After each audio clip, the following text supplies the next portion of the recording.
you're ready, we're going to get started. Okay, I'll start with my short introduction. It's a lot longer than that, I should say. It's a medium-length introduction. Welcome, everyone. I'm Melinda Lang. I'm the Director of Programs and Exhibitions at ISCP. Many of you know me. And I'm delighted to introduce our speakers for tonight's Artists at Work talk.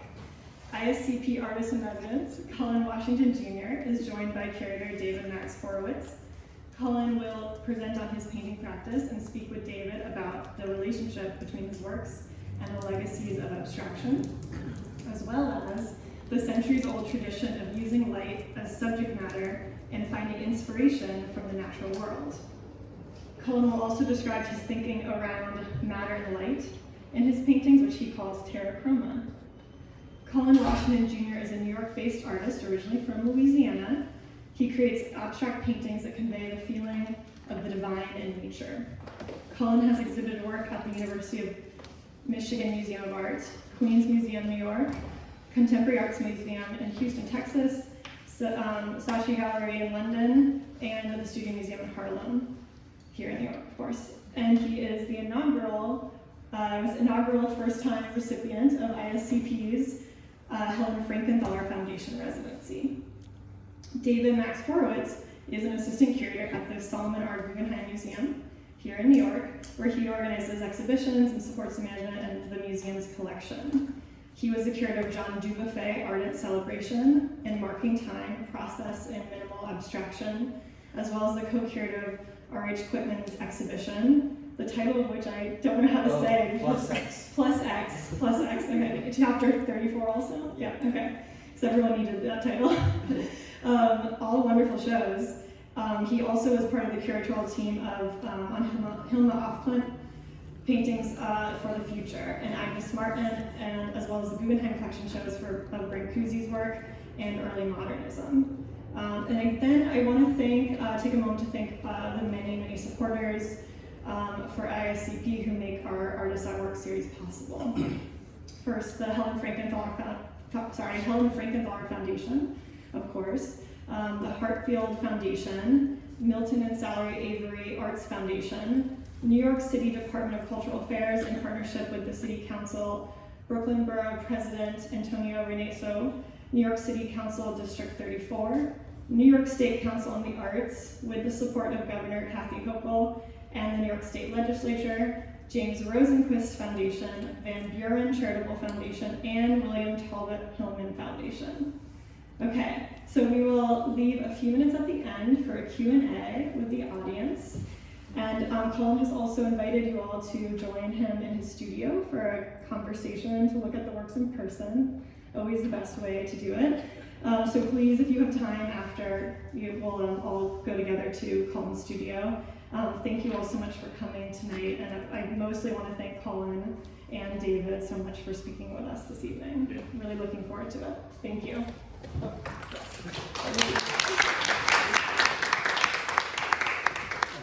Thank you so much, Melinda, and I'm so happy to be here with you, Cullen, and with all of you, and I do suggest taking up the offer to come see Cullen's work in person after this, because I really do think it's important to actually be with the work and see the surface, especially with work like yours. So I actually spent some time with you and with the work a couple of weeks ago, and we had a really wonderful discussion. I learned about your work a couple of years before that, actually, from the Joyner Gilfrida Collection Catalog, which is a wonderful publications for generations and 4 inches thick. And it was such a pleasure to actually get to see what you're doing now, learn more about the work. But as we were getting ready for today, we were talking about how to talk through your work. I was surprised by an artist that you really felt was a touchstone for you, Turner, who, the more I've thought about it, the more it makes sense, but it was not where my mind would have gone by itself, right, honestly. Yeah. And so I was hoping you could just talk to us about what what this 19th century romantic painter means to you and to your work today. I know, right? So I first became aware of Turner in graduate school. This was around 2008 at the School of Museum of Fine Arts in Boston. And what I found very compelling and intriguing is that Turner was able to capture the experience of an event. And he made it very tactile through the use of light and atmosphere. And his last words, in fact, before he passed, was, "The sun is God," which, says a lot just in that statement and in the moment in which he said it. So for him, light became material, and color was also his subject matter. So light, nature, and color were interchangeable, which I found very interesting. And he did away with a lot of classical convention in terms of composition. So there really was no foreground, middle ground, and background. For him, it was give me the vortex, which was this kind of swirling composition, circular, where, where material was then kind of diffused. And so representation also became a blur. And it became more about the emotive force of that experience, right? And there was no sense of illustration. So I'm not going to illustrate landscape per se. I'm going to give you the emotive force of the event and the experience. And so that just got me, and I was trying to kind of mimic that in my early paintings in graduate school, as if there wasn't enough struggle. You have some images, right? Yeah. So these are Turner's some wonderful images. You can see, he's so associated with effects of light, effects of atmosphere, what you were saying about kind of making light tactile and making that all part of the material. You think of light as something that's avowedly not tactile, but it really does come through these paintings as well as the materiality, and they really do collapse into one thing. And seeing the work, which I hope you all have a chance to do afterwards, you can feel that same kind of energy in what you're doing now. But let's see what else. Oh, this is a beautiful one. I mean, this is a good example of the swirling, the vortex, which is there's no linear composition, right? So there's the foreground, the middle ground is being turned on its head, which was. I mean, he's on the heels of abstraction right now. Yeah. Right. Yeah, it's so, and he was there in some ways too early. These late paintings that were so radical, people weren't quite ready to understand them. Right. But I think they come about at a time where the world is starting to look a little bit more like it's looking now, and certain kinds of new ideas that he's dealing with are ideas that I think that are important to you as well. So this is actually a moment where there's kind of increased understanding of geology and kind of like the real age of the earth, understanding kind of what's going on with the earth and thinking about that in contrast to biblical narrative. And in general, a lot of scientific process feels opposed to what's in the Bible, and people have all sorts of reactions to that. But one of them is that you start to have a kind of more liberal theology that talks about religion in more personal terms. It talks about it as a kind of spiritual, subjective experience, which I think is something that feels very common now, but in the mid-19th century was in some ways a fairly new idea. And I feel both that kind of way of, this page is not a great example of his engagement with geological reality, but it was something he was actually involved with the Geological Society in London, and I feel like that kind of connection to Earth as such, but also to these kind of larger, broader spiritual questions, and working through them in the kind of course of painting practice. This is really, to my mind, beautiful alignment with what you're doing definitely. now. Yeah. Kind of beautiful. So you selected these examples. So what is it about this one in particular? Again, it's just that presence. Yeah. Light as power, as presence, as material, and it is as if he perceived the thing that's not perceived, right? That there's something behind what we're seeing, and that's what I try to get at too in my work. Let's look at the attempts of me trying to do what Turner did. So on the left side is Turner's work, and on the right side is mine. And what year, the work on the This is what year 2008. Yeah. So this is right around the time that you're first encountering the work. Yeah. Were you aware of this relationship as you were doing this, or was this something that you kind of saw later on? That I was looking at it. I had just experienced my first sea change, my first trip to Europe. One of my patrons took me, and so it was a lot of stimulation going on, a lot of disruption in the ways of thinking that was happening. So to see Turner's work and then to be exposed to France and Lyon and Paris and those places, and then come back to Boston was a huge juxtaposition for trying to reconcile all those stimulus. So this is what came out. I mean, Boston's cold, so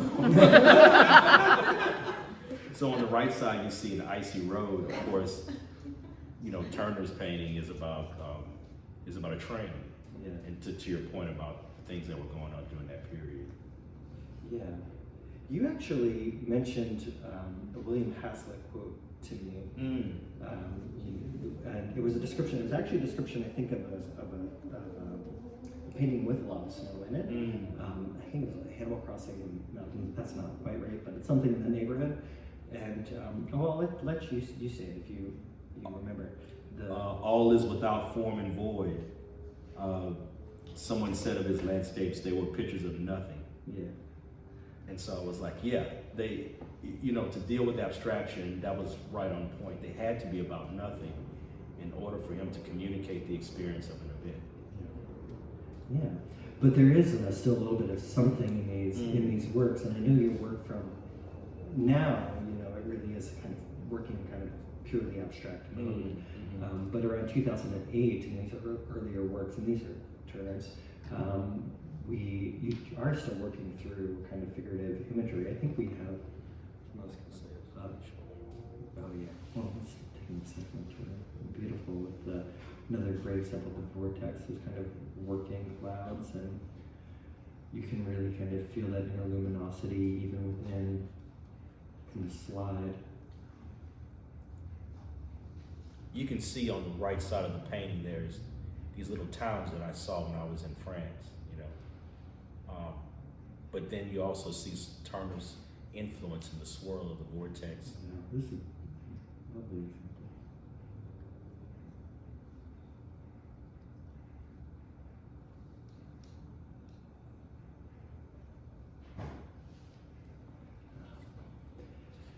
This is definitely not Turner right here. No, but this is shortly after the moment we were just looking at, right? Right. Yeah. So how did you get from these kind of purely poetic evocations of landscape to something that, you know, it still has that kind of that sense of materiality, that sense of immediacy. We still have this kind of larger, what feels like this kind of abstract setting that's punctuated by these clearly figurative elements. So, you know, it feels like a step, Right. A big one. But how did you get here at this point in your work? Yeah, you know, who am I? Right, that's my lifelong question. And how I tackle that question is through a query of art making. And it has to do with my own personal human experience. Am I black? If so, what is black? Am I a man? What is man? Is there a God? What is God? And these are some fundamental questions that I try to tackle, and I do that through the art making. And during the transition, I tried to pull away the layers of self-signifiers so I can get to the essential nature of who I am. And it's a scary process, and just for a moment, I think when you take away gender and race and political party and all these things that we adhere to so strongly to identify ourselves, then what do you have left from that? When you take away the conventions of how we label ourselves, our titles, even our names, then what do you have left? And abstraction, the Latin for abstraction is abstractus, which means to pull away. And so in pulling these things away, not that I disavow any of those qualities, but when I pull those things away, what do I have left? And so what I find at the core of my being is mind, emotion, and soul. And those are the things that I try to express in my art making. And that could be difficult. How can I represent something that can't really be seen, only the effects of it, right? And so I situate myself in abstraction because I feel comfort in that. And what I find that abstraction is generous, it's hospitable, it makes room for the individual even though it's expansive, right? And even though I'm not painting faces, it's more human because it relates to the core of the human being, which is mind, soul, and emotions. Yeah, I love that, and also the idea of, art abstraction, particularly being something that can be comforting, that can be generous, and art being able to do that more broadly as well. I think I do have this personal belief, and this is something that we talked about sharing, that there's something on a kind of very fundamental, basic level that art can do for you that feels salutary, that feels good for you, and it is that kind of sense of comfort, that kind of sense of feeling this kind of internal cohesion, kind of maybe a visceral sense of knowing who you are, even if it is something that kind of exceeds or precedes language and labels to some degree. And I do think that's a very powerful possibility that I feel abstraction, and that a lot of people have tried to articulate and tried to pursue within a kind of language of abstraction as well. And it's great to see you working with those ideas. Yeah. And so this is kind of in these earlier works, you feel like you're working toward that. Yes. But I think we can see that this is such a beautiful draftsmanship too. You can see that retroactively, but did you feel that that's what you were doing as it was happening, or is that something you feel like you've recognized looking back? Hindsight's 2020. Oh, yeah. I'm struggling with just making a good picture. Yeah.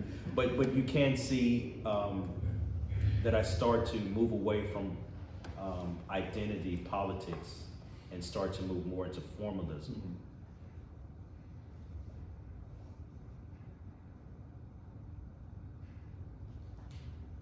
This is my first abstract painting that's started to remove the human, the body.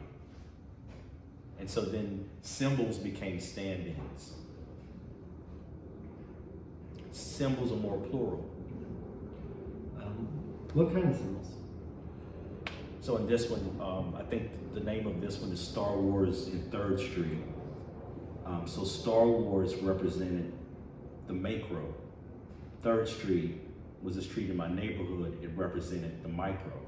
So you have the junction between the macro, which is the universe, the broadest context, and then the micro, which is my local, the locale where I grew up. And so to have those things intersect was where I was. Yeah. It's interesting to think that there was a time you were really working through these kind of questions through kind of popular media, popular culture, which that's something that does feel like a bigger shift in your work. I'm not really feeling those connections in the more recent pieces so much. But is that still something you're thinking about? Kind of as you're working in one way or another? Yeah, those icons were for was for the viewer to have access into the work. Sometimes abstraction doesn't allow a doorway for the viewer to walk through. I offer a different doorway this time, but back then it was something that's recognizable in the hope that it could be understood so that the viewer could walk into the painting and spend time with it.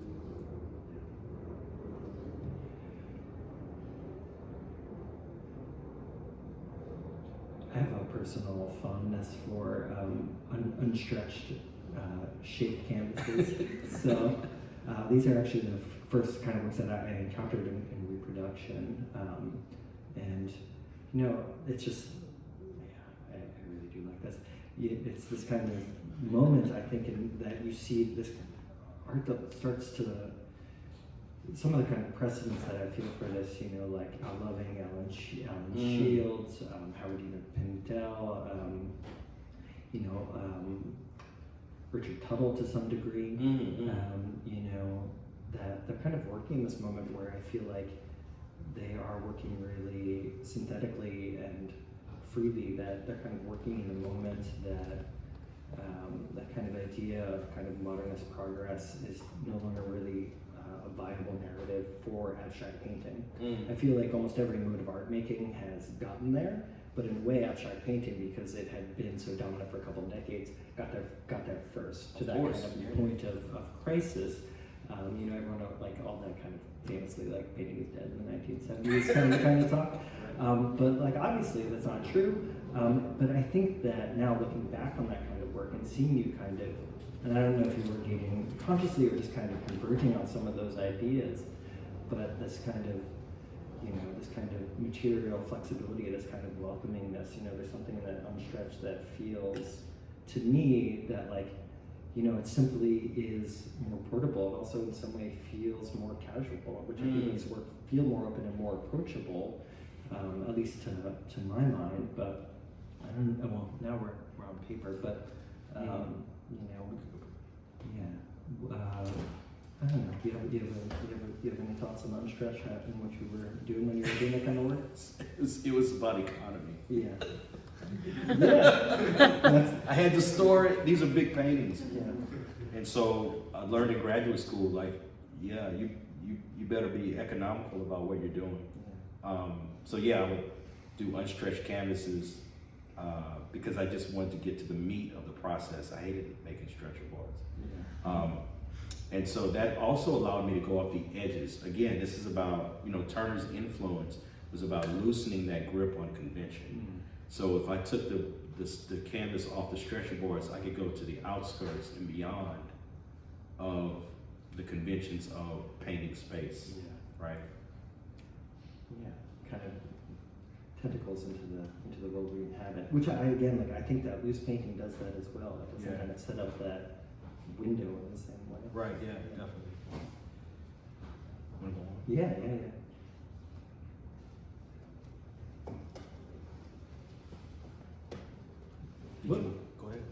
Oh, you were in that. I was going to ask you, did you want to talk about transitions? Yeah, let's talk about transitions. So yeah, I when I'm making this work, I try to make things relevant to what's going on in society and in the world. So how does one challenge painting, and how does one make relevant what's in the studio to what's going on in the world, so that we're not making work in a bubble, right?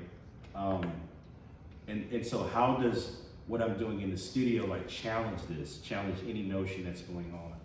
Relevance of young black men being shot, or immigrants being detained at the border. How does what I'm making in the studio relate to that, right? And that's sometimes an interesting kind of tension to be in.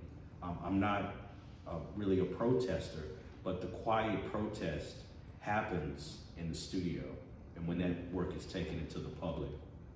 So there are two body of works that really reflect that. One is the Agora series. I had a chance to go to Greece at the Arc Athens Residency, I think for about 6 weeks. And at the time I was working on a series of works that had to do with the Agora, which means to speak in the assembly. It's kind of relevant now. It's called the marketplace, but initially it was where people gathered to carry out democratic process.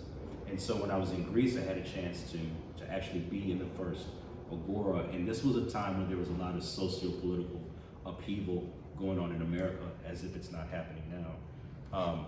And so I wanted to make work that was relevant to that, so that it was speaking to the times and to the period. during the pandemic, I made another body of work. This was the beginning of the Primer series, and that had to do with global suffering and also with the murder of George Floyd. And so I wanted to make something that was relevant, that spoke to those events. And so the work was using the 4-color process of the colors cyan, magenta, yellow, and black as a culmination to make one color, which happened to be black. But blackness not as a monolith, but as a symbol of different peoples coming together. I think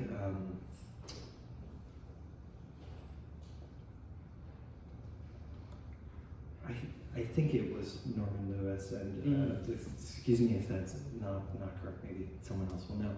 But who talked about the color black at a symposium or some talk in the very late '60s, kind of like really at the when the Black Power movement was really quite strong, and talked about, I think someone, the details are fuzzy quite clearly, but the color black as this kind of negative thing. And he said that it wasn't so, that was the color of Harlem, that was the color of his family, that was the color of his friends, and that, really kind of turning around those kind of, that facile association that so many people carry with them as they come to look at art. Yeah.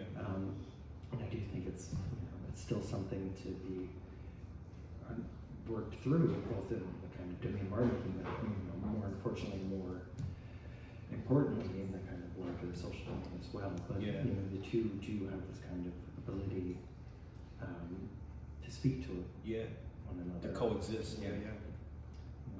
This first piece, the one you're looking at now, is from the Agora series.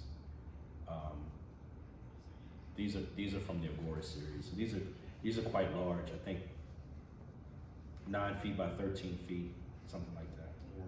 You do a lot of interesting things with process. Right. And you were telling me about how these were made. Yeah. And I was fascinated to learn. So just to talk about, how this is actually being crafted. Yeah. So this is there's a lot going on there. So 2 things. One is the system that I was using is called modulation. So each sheet of paper was a module that would allow me to kind of expand or contract the scale of the piece accordingly. I was really interested in the grid at this time too. So the grid was a compositional device as well as a philosophical kind of impetus for me to push forward with the work. And so the grid was about interconnectedness at different levels, and also the flattening of hierarchies, this idea of hers, prettier, smarter, richer, poorer, better, and flattening those things so that, according to Glissant, identity becomes transparent, that it's not so opaque. In other words, we are borrowing from each other all the time, right? Bartering beliefs, bartering money, bartering goods, bartering gods, and that's kind of humanity. It's, you got something I need. Yeah. Sometimes we take it, but it's better when there's an exchange. And so the grid was this kind of symbol of that. And so the process that I was using at this time was this truncated way of doing printmaking. So what you're seeing, the black marks on the paper, is printmaking ink. But I'm also integrating drawing and painting, again, kind of flattening those separations between processes and mediums, and trying to come together. That's usually my goal, is this sense of harmony, bringing things together, and having things perceived to be one way, but really they're not.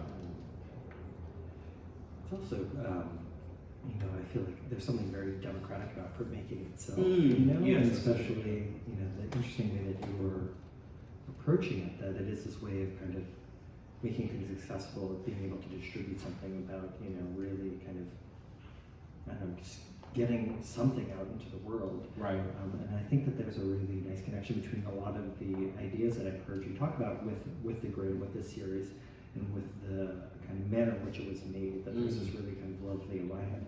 And Cullen has a great talk that you can find online where he talks at length about the grid. Yeah. I watched that and I knew I was in good hands. So good about today. Appreciate it. Yeah. This is the beginning of this is the primer series. And so this is the black that I'm talking about. The black was almost a sense of, well, there's two ways to look at it. It was just a sense of mourning, but also a sense of sexiness. The surfaces are sexy. So this is about seduction, access to abstraction through seduction, as opposed to something that's recognizable. So the surfaces are luxurious and has a luminosity. I was also thinking about blackness as light, as opposed to darkness. And so these paintings kind of exhibit that. That tension, and I'm blinking, but the wonderful long form cover of Walk On By is sung by. I hear it in my head. Oh my God. He wore this great kind of gold kind of chain top during the 70s. Okay. And he was asked. Does anyone know? Isaac Hayes. Isaac Oh, Hayes. Isaac Hayes, Thank that's you. And he was asked about it, and he talked about it as being like a kind of reference to slavery and to oppression, but also a sex thing. Yeah. You know, which is a kind of wild double association to be making like a public figure, but you know, there are these ways that kind of contradictions can coexist, that something can mean different things, and I think especially that's something that's almost a cliche with abstraction, but I think with good reason, you know, that people bring to it different things, that it kind of contains different possibilities, that it's not something that's reducible to one singular Most definitely. idea. Yeah. And so for something to be able to split into these ways that feel like they have so much tension, I think can be a very productive space. Most definitely. Yeah, and I think, you know, seduction can bring you into awareness of something that's grim. Sometimes if it looks grim on the outside, then people turn away. So.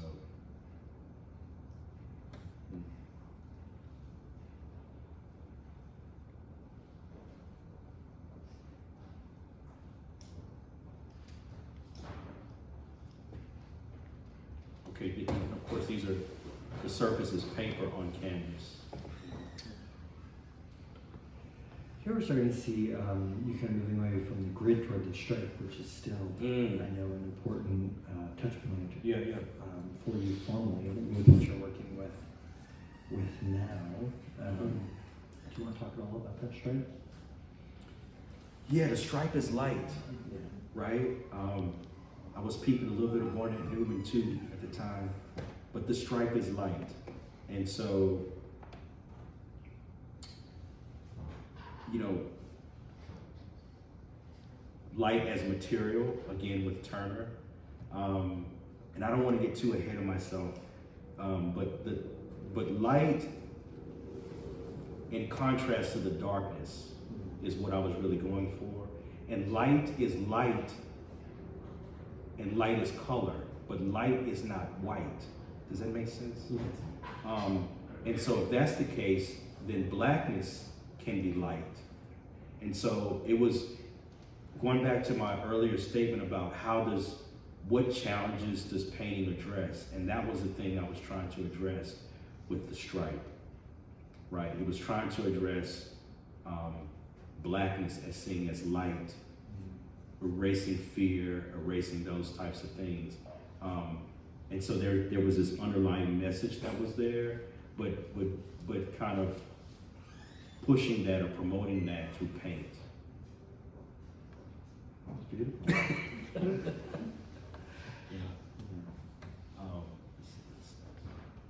Oh, Miss Frankenthaler. Yeah, we talked a little bit about process, and you know, it's funny. So you have the Helen Frankenthaler Foundation Residency, but when I first met you, we were talking. We actually ended up talking about Helen Frankenthaler before I realized that your position here had that association. We're talking about seeing the work on the floor. We're talking about the kind of lyrical possibilities. We're talking about lots of kind of aspects of this kind of raw materiality, this kind of truth in materials that somehow holds itself together as such, but also becomes so much more.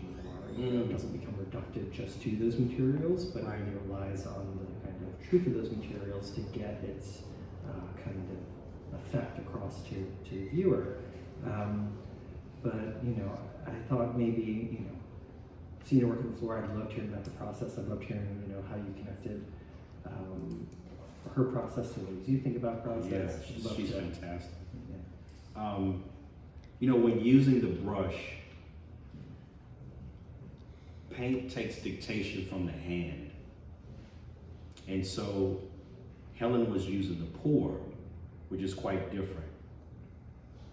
And so the pour kind of enhances this passive kind of activity and process because you're allowing the paint to do what it wants to do. And so, of course, she looked at Jackson Pollock, saw him do the drip paintings, and then kind of expanded that process to the pour with color field. But it's a very liberating, act, right? And so hers was the pour, soak, stain. But the pour is the activity, and the soak, stain is the result of that activity. And so that's where I found that kind of kinship with her, and kind of allowing the material to do what it wants to do. And I'm kind of playing along with that process and that creative act. And so I too work on the floor. And by working on the floor, it allows me to be in the work as opposed to editing the work. So it becomes more of this intuitive process as opposed to something that's cerebral. And so it's just very liberating. You're doing away with the conventions again. You're doing away with the easel. You're doing away with the brush. And this was a very courageous act to do,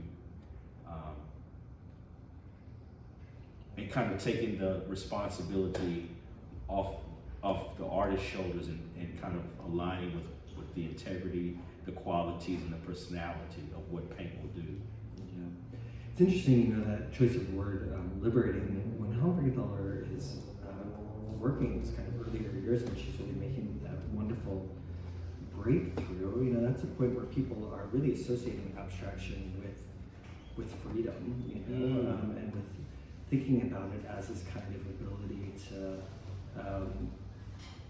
be oneself in various ways and to kind of do something that's daring, do something that's individual, in a kind of moment in society where that's not always championed quite in the ways that I think it is now. And I think it's another way that kind of abstract painting can have these kind of more kind of political, social resonances in these kind of indirect ways, but ways that I think can still be really, really vital, just in the kind of process of making. Right.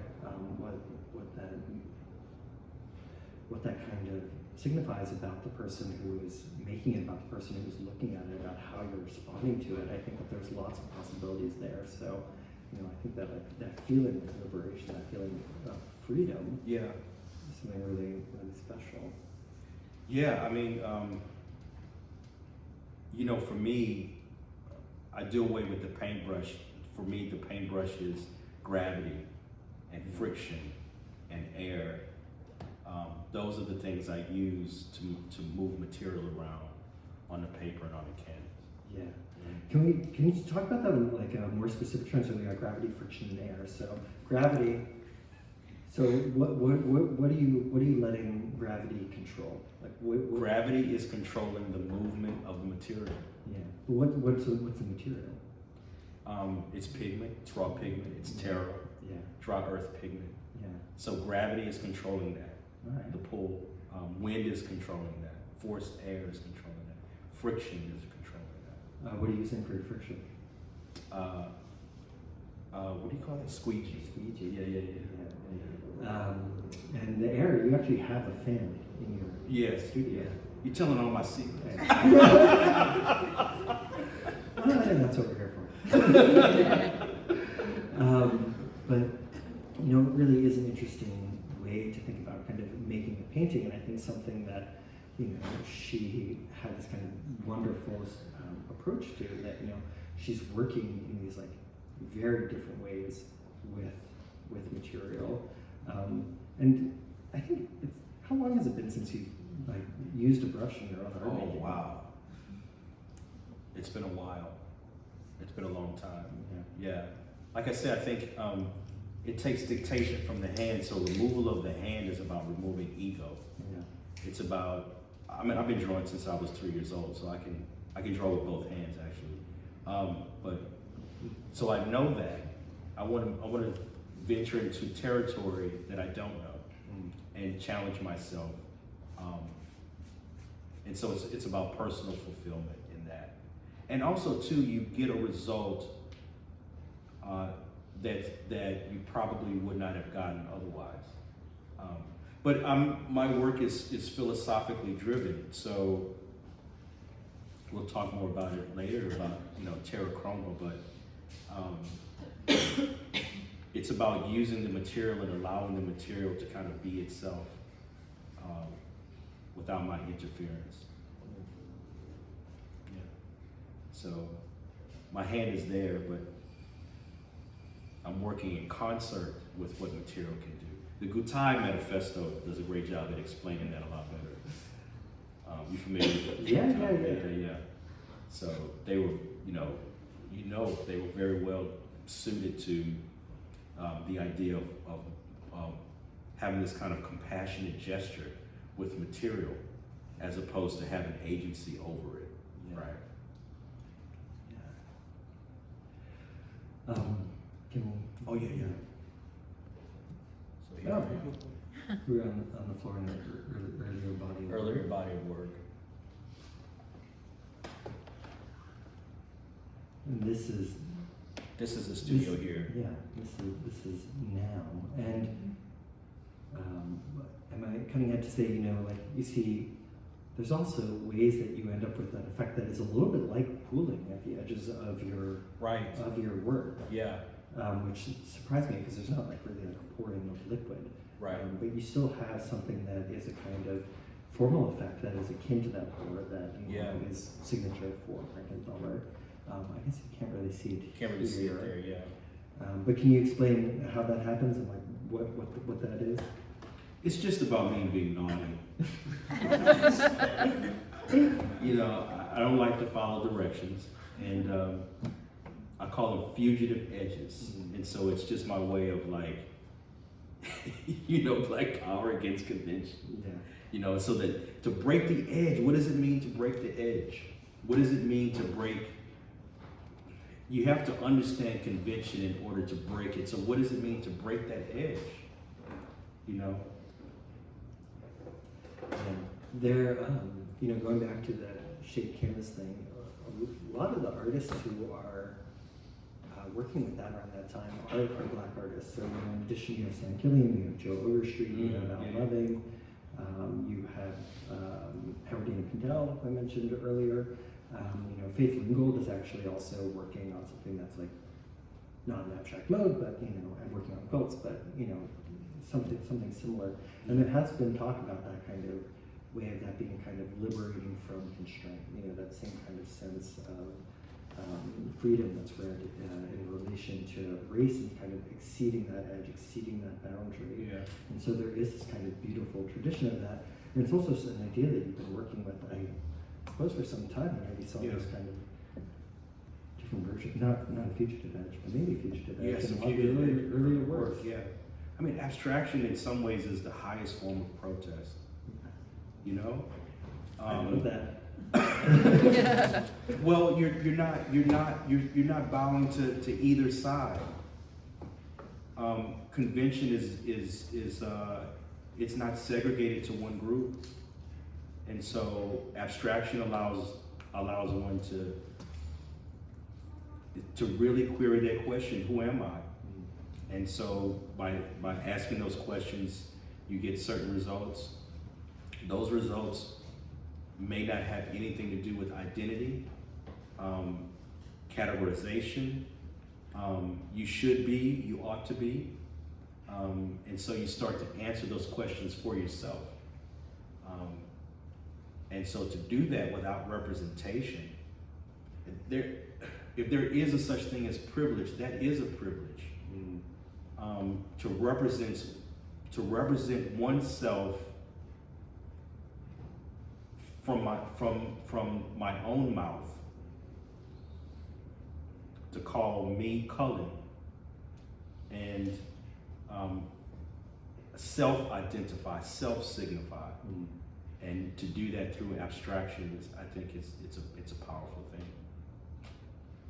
Yeah. Ooh, I want to jump to a note we have later, but we have 3 slides in between. So. Oh, we are at the terra-chroma now. What terra-chroma?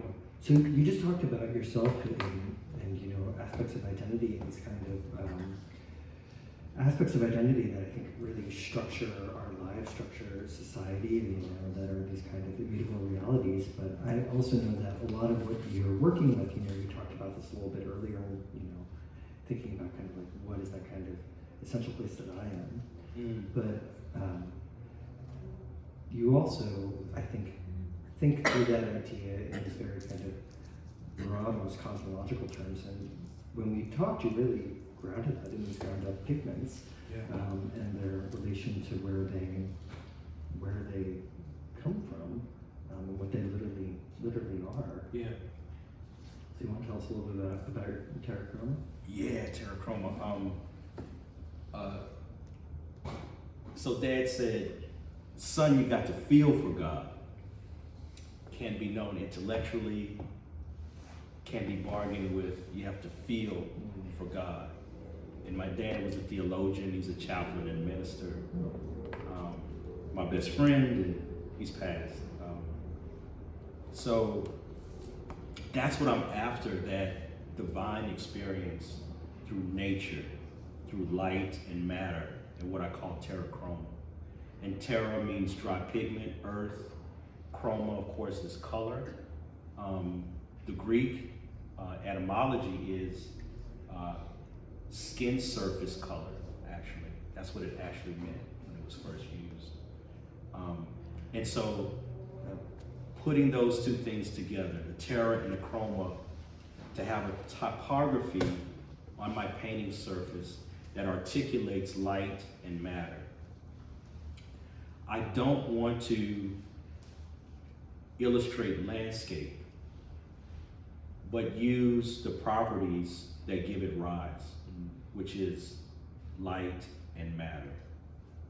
And so that's how I get to the titles, which I call primers, which means the underlying beginning. So the reason why I'm using iron oxide, for example, is because it is one of the elements that possesses light and color and matter that I can utilize in my painting surface. Do we have more examples of here? This is yellow ochre, just pigment I also used. Brilliant color, also matter. This is Côte d'Azur, which is an oxidized slate. Found in the south of France. This is it in its powdered form, so I also use that as pigment.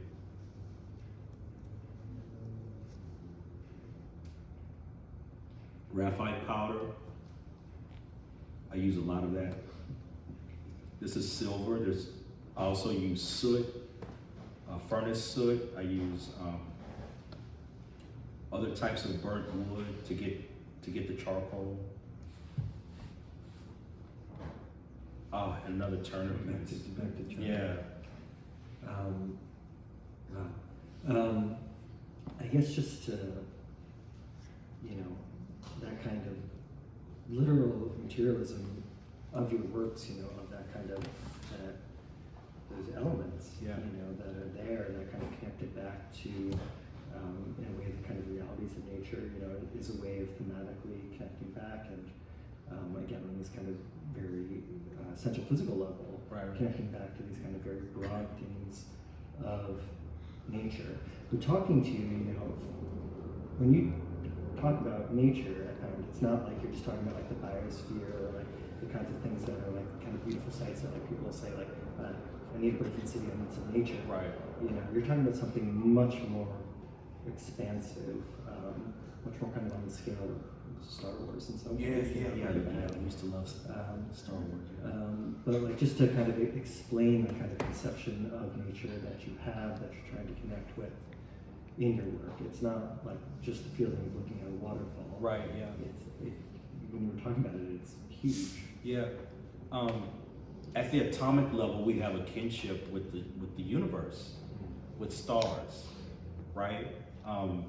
Every atom of oxygen in our lungs, of carbon in our muscles, of calcium in our bones, of iron in our blood was born in a star.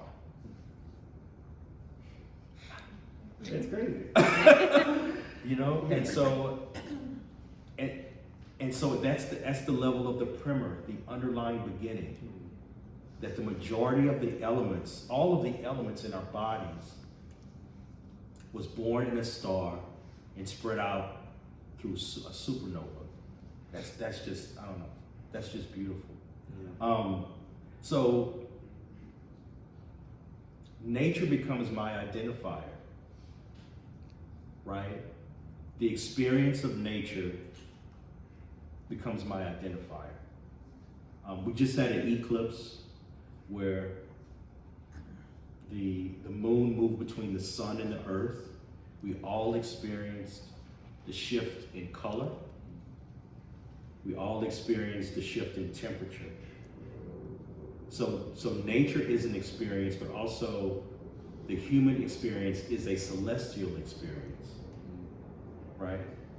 And so I believe that God is there in that moment. That is a divine experience. And that is what I try to capture using the stripe. Light is a massless particle that travels at 186,000 miles per second. It's called a photon. It's affected by gravity, but it's massless. So how does my painting address that? I try to articulate light as a particle. Articulate light as a particle in reflection to matter. And in doing so, I find some sort of way in participating in that creative process of when the star exploded and gave us all oxygen, and gave us all carbon, and gave us all iron. I'm a participant in that moment by using these materials, or at least I try to be. And so that's what I'm trying to give to the public through my work, is this feeling of inheritance, right? It's a feeling of you can inherit land or you can choose the land that you want, right? So which land do you want, right? The territory, and that's the terra. So inheritance in coming from stardust, that's my land, right? Silver graphite, which I bring home on my socks and my shoes, right? And so that's my self-identifier. Nature is that, and I try to spread that through the work, and hopefully the public can feel a little easier about looking at something and say, oh, that's the experience of a sunset. Oh, that's the experience of an eclipse. And then relieving the anxiety, relieving the pressures of the day, just for a moment. Yeah. It's such a wonderful thing, when art can do that, can offer you that little bit of solace. What is it? I think Matisse said that he wanted his paintings to feel like an armchair. And Frankenthaler too was actually, it's what I loved about the work, but it's actually a point of criticism for her that the work was in some way too beautiful, too pleasant, not wrought enough, not dealing with these kind of difficult emotions. Like Grace Hardigan said something like it looked like it was made between cocktails and dinner. I wish my whole life was between cocktails and dinner. Right. What's wrong with that? But like these kind of, to go back to these kind of ideas you're dealing with through terra-chroma, like in a way you found this kind of space to bridge so many different kind of levels, in ways that are really generous. So, you're thinking so expansively about a kind of concept of nature that is like truly universal, that is like about the universe, that, relates to kind of your own experience, like who you are, that's like kind of how you've accessed it.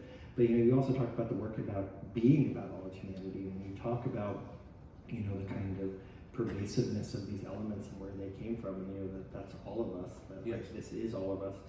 It is kind of this very generous and really kind of beautiful connected tissue that I think you're offering through the work and the way that you're approaching it.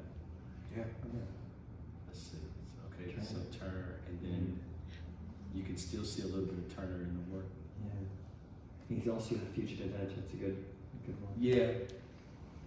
This is going to a much smaller question, but when you make the works, do you know what side is up? I do. I actually make them upside down. Again, it's because it's about dislocating consciousness, dislocating the ego, removing as much control as I possibly can.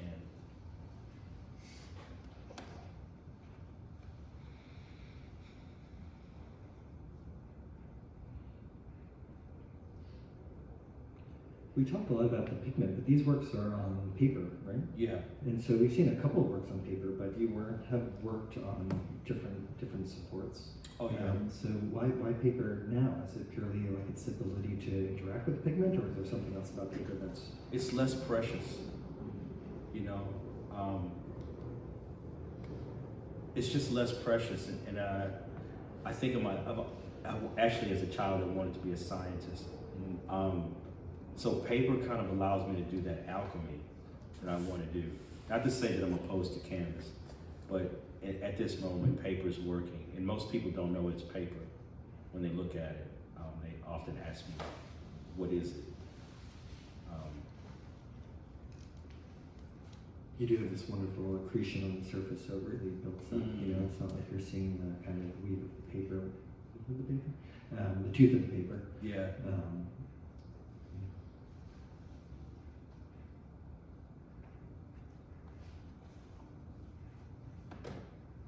And also to remove evidence of the hand.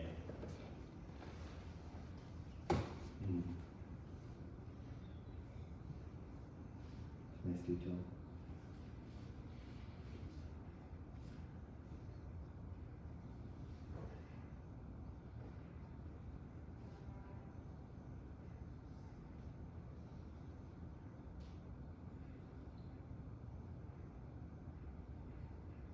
Can I ask a question?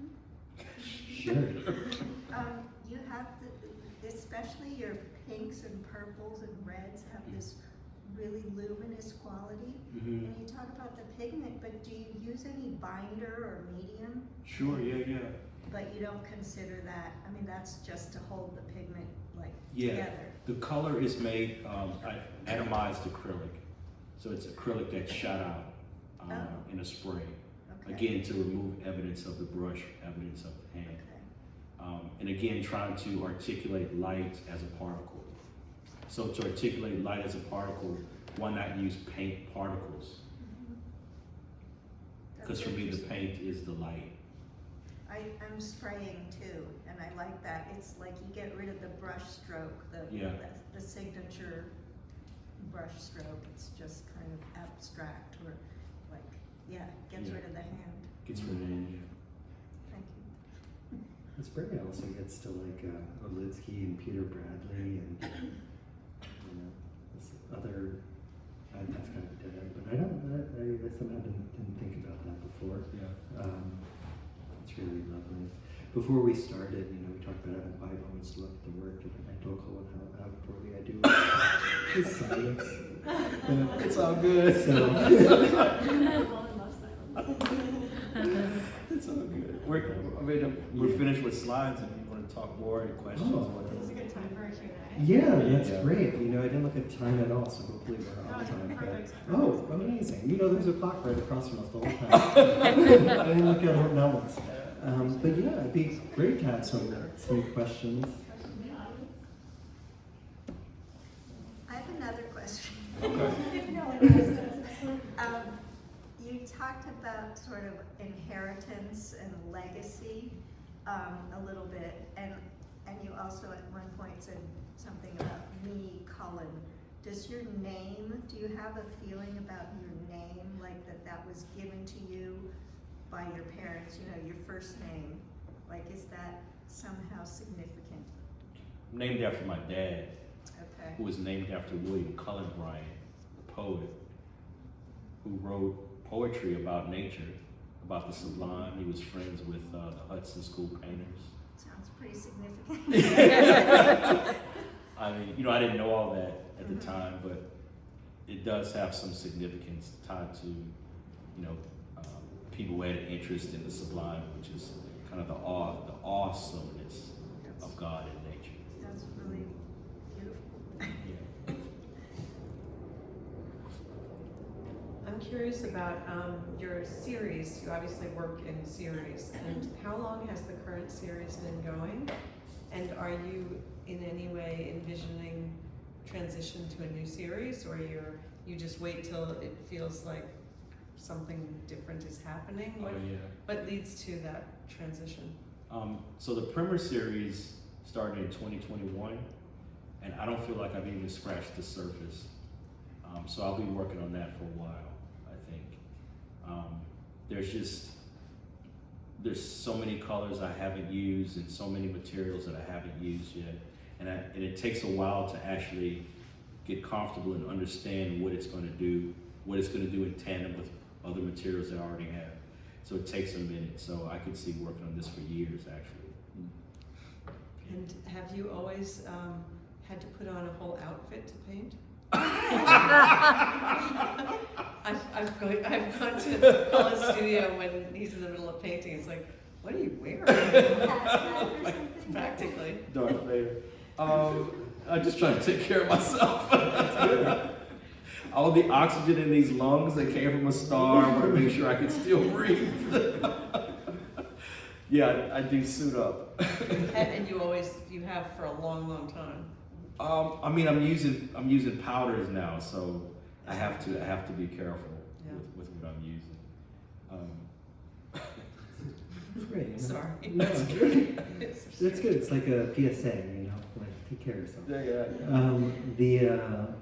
But about the series, actually, so a lot of your work that in the past has been pretty large scale, and the work you're making now, it's not small, but it's not at that same kind of expansive sweep. And have you thought about moving up in size, or do you just kind of let the next step come when you feel kind of don't think forward in that way? It comes when it's necessary. Scale isn't for the sake of scale.